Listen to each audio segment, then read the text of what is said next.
चलिए देखिए 10.3 question number 13 NCERT में देखो, अगर इस क्वेश्चन को देखोगे ना तो समझ लेना कि 80% चांस है कि खाली इसी क्वेश्चन से रिलेटेड आपको कोई ठीक ठाक क्वेश्चन बना के दे दे।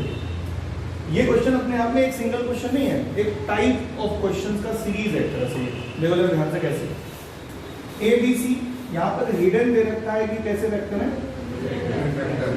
मतलब इनका मैग्नीट्यूड हिडन है, कितना है बताओ। तो वही बात हाइट दी जाएगी, यानी तीनों का क्या दे रखा है मैग्नीट्यूड, और आपको A vector plus B vector plus C vector कुछ दे रखा है, दैट इज जीरो वेक्टर, और आपसे ये पूछ रहा है। देखो दो बातें पूछ सकता है यहाँ पे, एक तो ये दिखाई दे रहा है, दूसरा ये पूछ सकता है ए वेक्टर और बी वेक्टर के बीच का एंगल बता दो, या फिर ये पूछ सकता है कि बी वेक्टर और सी वेक्टर के बीच का एंगल क्या होगा वो बता दीजिए, या ये पूछ सकता है सी वेक्टर और ए वेक्टर के बीच में क्या एंगल होगा वो बता दीजिए। मतलब टोटल दो वैरायटी है इसके पूछने की, मतलब दो ही तरह के क्वेश्चन बनेंगे, एक ये दिख रहा है और एक ये दिख रहा है। जब मैं आपको पढ़ा रहा था डॉट प्रोडक्ट तो मैंने बोला था कि यार मैग्नीट्यूड जब भी निकालना है किसी भी वेक्टर का तो उसका आई कैप जे कैप के कैप में होना क्या है जरूरी। अगर नहीं दे रखा तो हम मैग्नीट्यूड नहीं निकाल पाते हैं, फिर हम क्या करते हैं उसका क्या निकालते हैं मैग्नीट्यूड, और हमारे पास तरीका क्या है सेल्फ प्रोडक्ट, याद आ रहा है।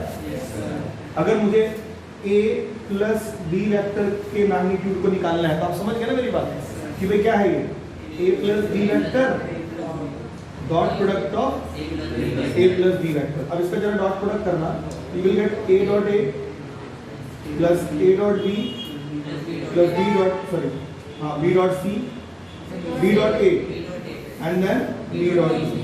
अब आप देखो ये कम्यूटेटिव होता है तो ये ट्वाइस हो जाएगा, ये magnitude of a square plus twice of a dot b plus magnitude of b square.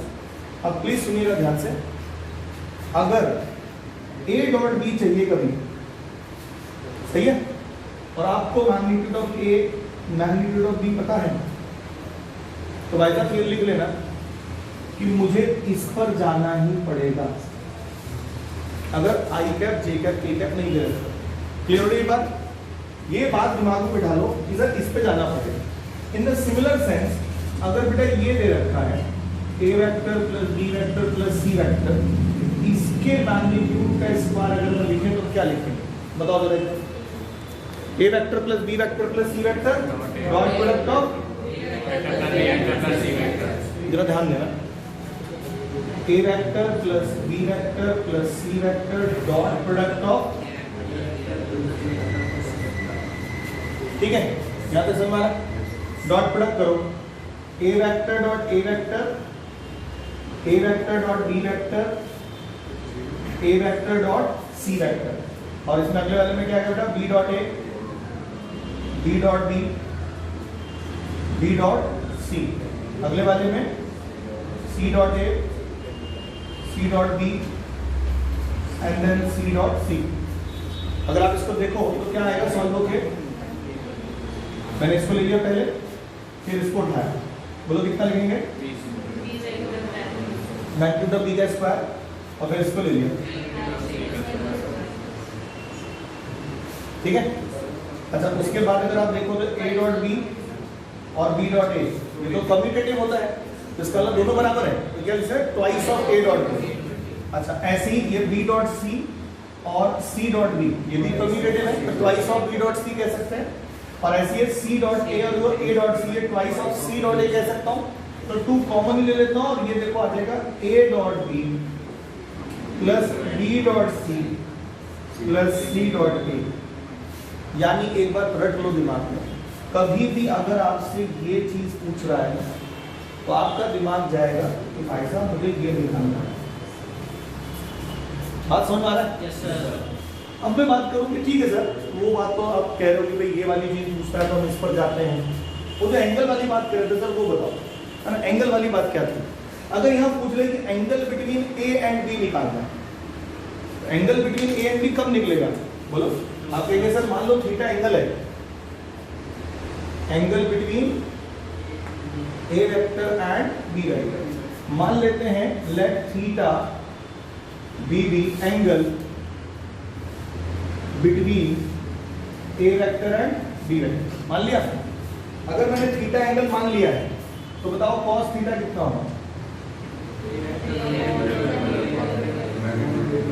बोलो।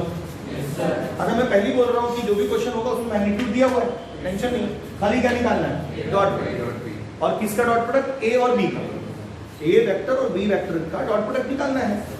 तो अब आप देखो किसका जरूरत नहीं है, वहां सी की जरूरत नहीं है, देखो है ना।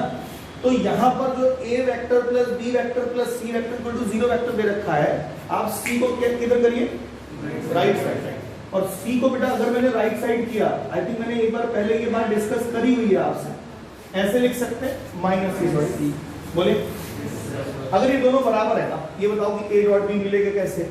जब ये डॉट प्रोडक्ट होगा कहीं ना कहीं। तो अब बताओ कोई वेक्टर दे रखा है, उससे डॉट प्रोडक्ट तक कैसे पहुंचते थे?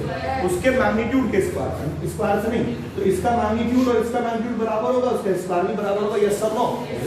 और इसमें आइए बेटा डॉट प्रोडक्ट करिए, तो आप कहेंगे sir A dot B, A plus B vector dot product of A plus B vector, यहाँ minus C vector dot product of minus C vector. और बिल्कुल बच्चों जैसे जैसे हम लोग करते थे वैसे करेंगे सारा काम। यार ये हो गया सर ए डॉट ए, फिर ए डॉट बी, फिर कितना आएगा? B dot A, B dot B, या minus minus plus and then C dot C. इसको क्या लिख सकते? आर जगह भी है, लिख सकते हैं मैग्नीट्यूड ऑफ ए का स्क्वायर बोलो, इसे लिख सकते हैं twice of A dot B बोलो, ये मैग्नीट्यूड ऑफ सी का स्क्वायर, फिर बी का स्क्वायर, और यहाँ पे मैग्नीट्यूड ऑफ सी का स्क्वायर। अब आप बताओ इसकी वैल्यू कितनी है? 1 का स्क्वायर 1, ये निकालना ही है। इसका 1, इसका 1, तो कुल मिला के आंसर 1 + 1 2, उधर भेजे तो -1 होगा, यानी कि twice of A dot B equal to -1, और ए डॉट बी कितना निकला? और अगर ये उठा के मैं इस फॉर्मूले में रखूं बेटा, तो यहाँ पे कितना आ जाएगा? -1/2। इसकी वैल्यू कितनी? 1 cos थीटा कितना आ गया? -1/2। और आप बताओ जब मैंने प्रोडक्ट ऑफ डॉट प्रोडक्ट बताया था दो वेक्टर का, और उसके बाद बताया था एंगल बिटवीन टू वेक्टर्स, तो थीटा कहां से कहां तक वेरी कर सकते हैं, ये बात बताई थी? 0 से लेके 180 डिग्री बताया था कि नहीं बताया था? बोलो नहीं बताया था?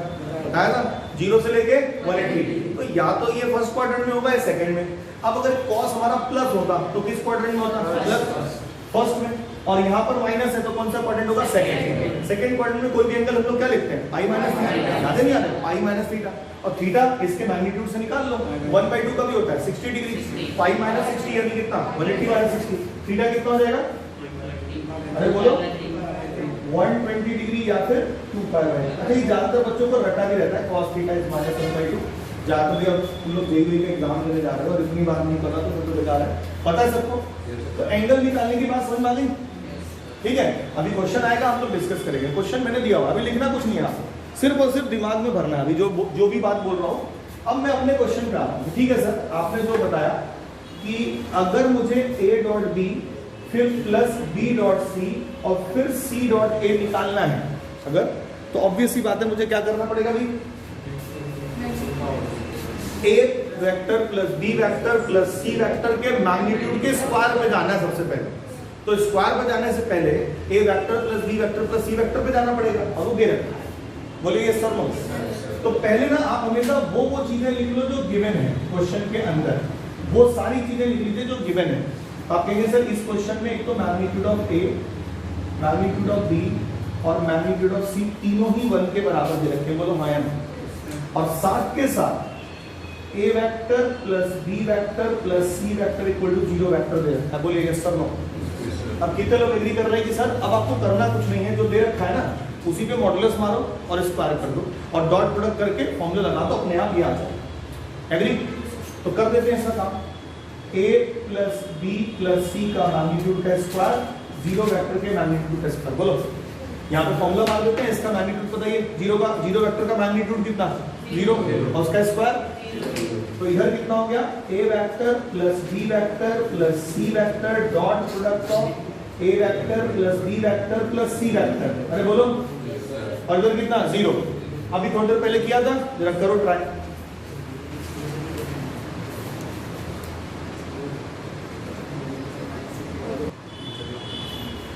चलो देखो, a dot a plus A dot B plus A dot C फिर बी डॉट ए। मैं देखो कितना भी बोरिंग काम लगे ये करना इस तरीके से, ठीक है। B dot B, B dot C dot A, C dot B, C dot C equal to 0। हाँ जी, इधर अब इसको कैसे समेटना है वो देखो। सबसे पहले मैग्नीट्यूड ए का स्क्वायर, वो तो हाँ है ना। फिर अगला कौन सा उठेगा, ये रट जाना चाहिए धीरे धीरे आपको। मैग्नीट्यूड सी का स्क्वायर ट्वाइस के साथ क्या आएगा,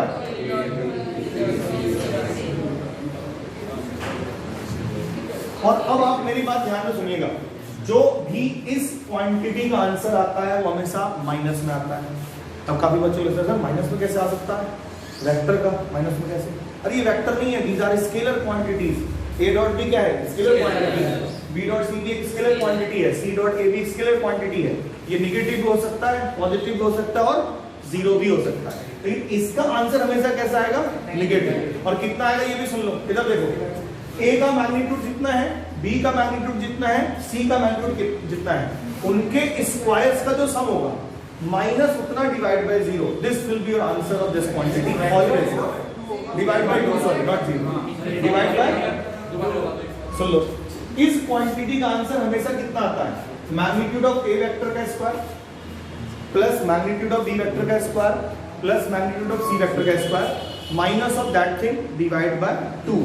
और आपको हर बार आंसर मिल जाएगा। मतलब अगर आपको ये A vector plus B vector plus C vector 0 दे रखा है, इसकी वैल्यू पूछ रहा है, हर बार आंसर देख लो क्या है, ए वेक्टर के मैग्नीट्यूड का स्क्वायर, बी वेक्टर के मैग्नीट्यूड का स्क्वायर, सी वेक्टर के मैग्नीट्यूड का स्क्वायर माइनस करा दोनों को ऐड करके और divide by 2।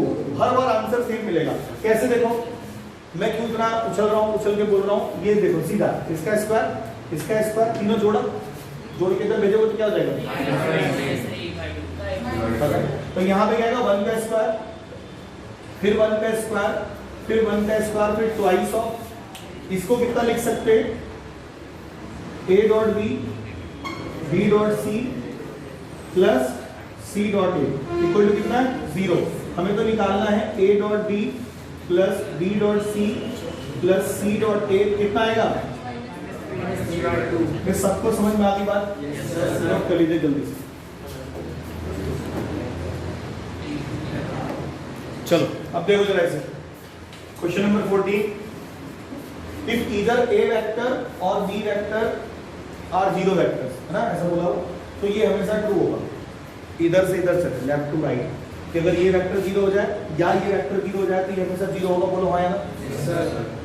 But the converse need not to be true. मतलब ये करेक्ट स्टेटमेंट लिख रहा है, बोलो तो इसमें कोई गलत बात थोड़ी लिखी यहाँ से आता है, एक करेक्ट स्टेटमेंट लिख रहा है। अब हमें इसी स्टेटमेंट को जस्टिफाई करना है एग्जाम्पल के साथ।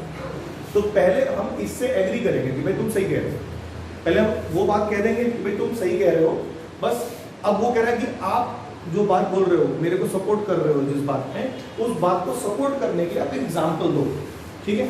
तो सिंपल सेंस में हम लिखेंगे जो उसने बात कही है वही बात हम लिख रहे हैं, मतलब हम उसको सपोर्ट कर रहे हैं। तो पूरा एज इट इज हम डिक्टो जो लिखा है इन्होंने एज इट इज हम लिख देंगे। इफ ईदर ए वेक्टर, अभी लिखना नहीं, if either a vector equal to 0 vector or b vector equal to 0 vector, then a vector dot b vector equal to 0, but the converse, ठीक है, of this need not be true, या converse of this not always true, not always true. It may be possible, क्या बोला, it may be possible a vector dot b vector equal to 0, but both a vector and b vector are non-zero vectors, ठीक है। they can be perpendicular also। एक example ले लेंगे कि a vector मैंने लिया और b वेक्टर मैंने लिया, दोनों क्या है, परपेंडिकुलर है। मतलब समझ रहे मेरी बात, a वेक्टर और b वेक्टर दोनों कैसे हैं, परपेंडिकुलर है। उनका डॉट प्रोडक्ट करके दिखा दूंगा कि 0 आ रहा है, और देखो a वेक्टर और b वेक्टर दोनों ही कैसे हैं, नॉन जीरो। समझ में आ रही बात? अब आते हैं इसको लिखने के तरीके से। जरा सब बच्चे स्टार्ट करो लिखना। If either a vector equal to 0 vector,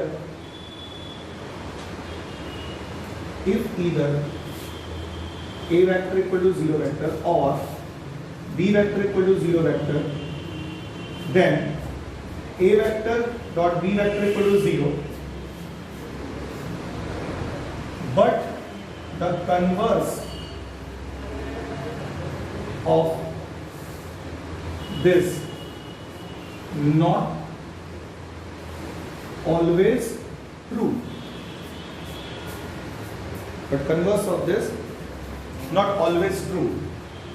Mutual लगेगा ना, it may be possible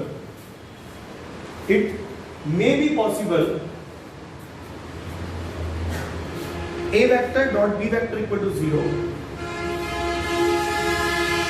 but both a vector and b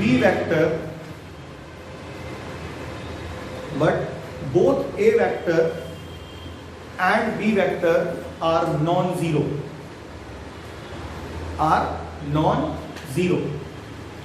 सही है? इसलिए मुझे ये नहीं बोला कि दोनों परपेंडिकुलर होंगे, ऐसा कुछ तो कहने की जरूरत नहीं है। कहना चाहते हो ठीक है, in this case A vector and B vector दोनों क्या होंगे? परपेंडिकुलर। तो अगर कहना चाहते हो कि A vector and B vector are non zero but they are perpendicular to each other, ऐसा हो सकता है। तो हमने क्या लिखा लाइन जीरो था ना, it may be possible and B vector a dot b equal to 0 but both a and b are non-zero and perpendicular to each other.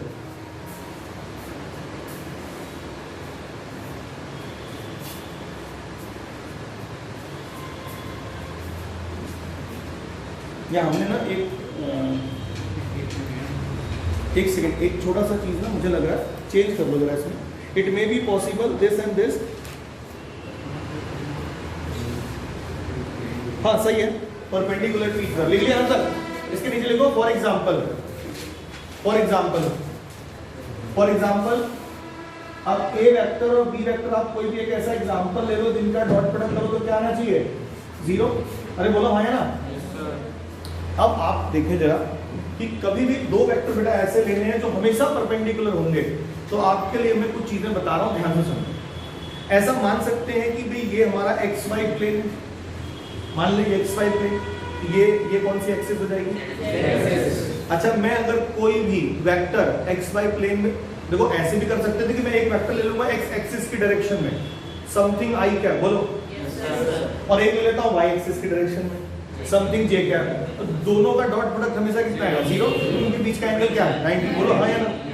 ठीक है। थोड़ा और अच्छा लेना है तो ऐसे ले लो कि भी चलो ठीक है, एक z डायरेक्शन में लेते हैं समथिंग के कैप, या खाली के कैप ले लो, तुम्हारे ऊपर है। और एक एक्स वाई प्लेन में ले लेते हैं। कैसे?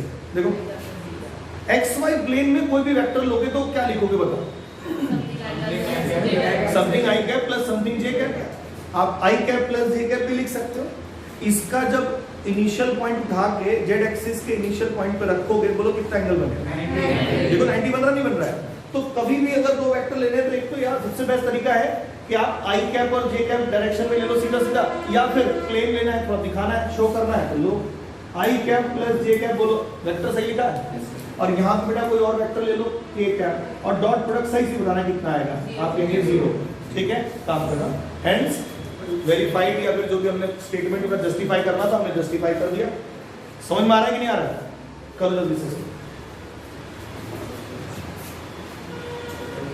इंग्लिश देख लेना, मैं थोड़ा सुधार लेना अगर जो थोड़ा इसमें सुधार की जरूरत हो। मुझे लग रहा है थोड़ा सा अंग्रेजी जो है सही नहीं बैठ रहा है ना, उधर सही कर लेना। सेंस समझ गए ना?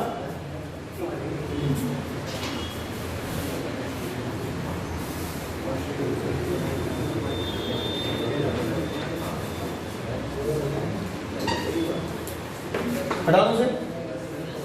ओके, बात नहीं। चलिए नेक्स्ट क्वेश्चन देखते हैं। देखो ये question, A point, B point, C point, these are the vertices of a triangle ABC, और आपसे कह रहा है कि ये वाला एंगल फाइंड कर दो जी एबीसी। कितने लोग मेरी पहली क्लास जो ली थी वेक्टर की, जिसमें टाइप्स ऑफ वेक्टर सिखाया था, तो उसमें एक चीज सिखाया था को इनिशियल वेक्टर्स, याद है? जब भी एंगल वेक्टर की बात कर, अच्छा सर ये कैसे पता चला सर कि वेक्टर की बात कर रहा है? अरे 3D में एंगल निकालने को कहते हैं तो वेक्टर ही है, और कोई तरीका नहीं है आपके पास अभी फिलहाल। समझ में आ रही बात? तो वेक्टर में जब भी एंगल्स की बात करेगा ना, तो इनिशियल पॉइंट दो वेक्टर का क्या होना चाहिए? सेम। अब अगर मैं एबीसी बेटा कोई ट्राइंगल बनाऊं, अभी सिंपल बना रहा हूं आपके लिए, ठीक है? अब आप देखो ध्यान से, तो ये हमारा इनिशियल पॉइंट हो गया, और आप बी वेक्टर की बात कर रहे हैं तो बी पर ही इनिशियल पॉइंट होना चाहिए। बोलो, तो ये कौन सा पॉइंट हो जाएगा? A B C. अब वेक्टर बनाना है, ये तो इनिशियल पॉइंट है, तो आप समझ गए वेक्टर ये होगा। बोलो हाँ या ना। अब आपको ये एंगल निकालना है, मान लेते हैं एंगल थीटा, थीटा एंगल निकालना है, तो आपको कौन कौन से वेक्टर के बीच का एंगल निकालना है भाई? B A and B C. ध्यान रखना, ये इंपॉर्टेंट है। Initial to final, sorry terminal, initial to terminal point. तो सबसे पहले बेटा आप यहां पे लिखेंगे लेट थीटा, या फिर ऐसे लिख लेना एंगल ए बी सी। बोलो बेटा क्या लिखो इसको? एंगल बिटवीन, बोलो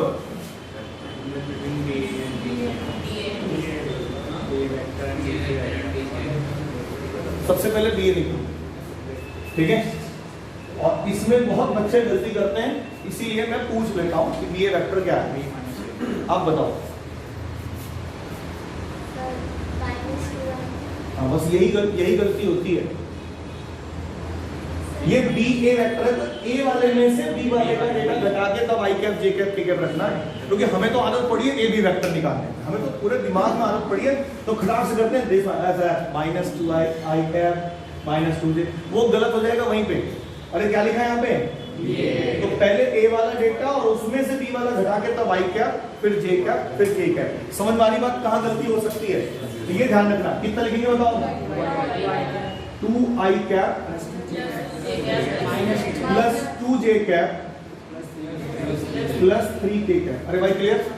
अब मैं BC निकाल रहा हूं, तो C वाले डेटा में से B वाला सब्ट्रैक्ट करके आई कैप जे कैप के कैप लिखेंगे, ठीक है? बोलो कितना? आई कैप प्लस जे कैप, हाँ समझ में आ गई बात?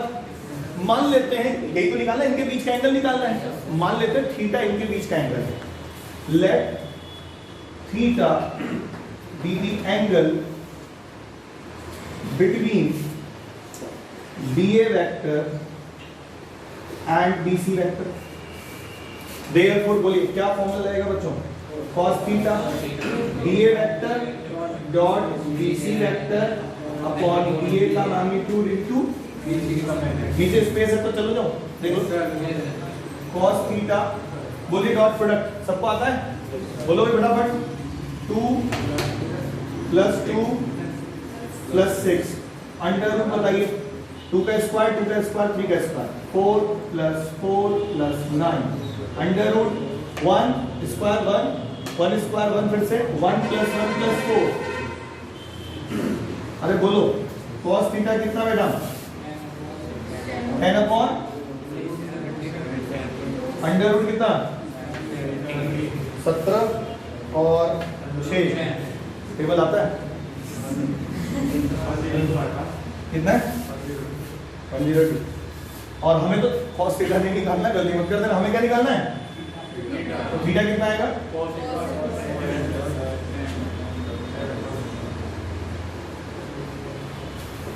समझ में आया कि नहीं आया? जल्दी से चलो भाई नेक्स्ट क्वेश्चन पे आओ। Question number 16। क्वेश्चन कह रहा है कि 3 पॉइंट कोलिनियर है, थोड़ा जल्दी जल्दी बता देते हैं क्या है कंसेप्ट। 1 2 7 B point 2 6 3। घड़ी तुमने बढ़ा तो नहीं थी आगे टाइम निकालने के चक्कर में? एग्जैक्ट हो रहा है ना, एग्जैक्ट। ये 3 पॉइंट कोलिनियर प्रूफ करने हैं। मैं 2 कंसेप्ट आपसे डिस्कस कर रहा हूं, मैं कराऊंगा कुछ नहीं, सिर्फ कंसेप्ट डिस्कस कर रहा हूं। पहला तरीका वेक्टर के फॉर्म में कर लो, मतलब पहले आप AB वेक्टर निकालो बेटा, निकल जाएगा बोलो और साथ में फिर BC वेक्टर निकालो। भाई AB वेक्टर और BC वेक्टर आप इन्हें कैसे भी करके क्या प्रूफ कर दीजिए, पैरेलल आएंगे ही आएंगे, 110% आएंगे अगर ये कोलिनियर है। तो ये क्या होगा? लैम्डा टाइम्स ऑफ AB हो जाएगा। लैम्डा कोई भी स्केलर हो सकता है, 2 3 5 4 कुछ भी, माइनस में भी प्लस में भी अपॉन में भी 1/2 1/3 कुछ भी हो सकता है। सही पैरेलल होगा। अब बताओ ये AB वेक्टर, अरे सही है, ये BC वेक्टर, तो B कहां से स्टार्ट होगा? ये दोनों पैरेलल है, AB वेक्टर और BC वेक्टर, B यहां से स्टार्ट हो रहा है, तो AB वेक्टर और BC वेक्टर कैसे हैं? पैरेलल। तो A B C तीनों कैसे दिखाई दे रहे हैं? एक लाइन में बोलिए हाँ या ना? A B C are collinear. सिर्फ इतना दिखा बोलना है कि AB vector and BC vector are parallel, therefore ABC are collinear. पहला पॉइंट समझ में आ गया। अब जो NCERT में दे रखा, सर ये एग्जाम में आकर हम कैसे करेंगे, मैं तो हमेशा NCERT का प्रेफरेंस दूंगा भाई, ठीक है, क्योंकि काफी टीचर्स को कोई मेथड दूसरा समझ में नहीं आता, तो आप वो NCERT में जाते हैं क्योंकि वही पढ़ा हुआ बेचारे ने। तो AB वेक्टर का मैग्नीट्यूड निकाल लो, BC वेक्टर का मैग्नीट्यूड निकाल लो, और CA या AC जो भी है उसका मैग्नीट्यूड निकाल लिया। तीनों का मैग्नीट्यूड निकालने के बाद अगर दो स्मॉलर वालों का सम बड़े वाले के बराबर आता है तो बोलो कोलिनियर हो जाते हैं नहीं हो जाते हैं? याद आया कि नहीं आया? तो ये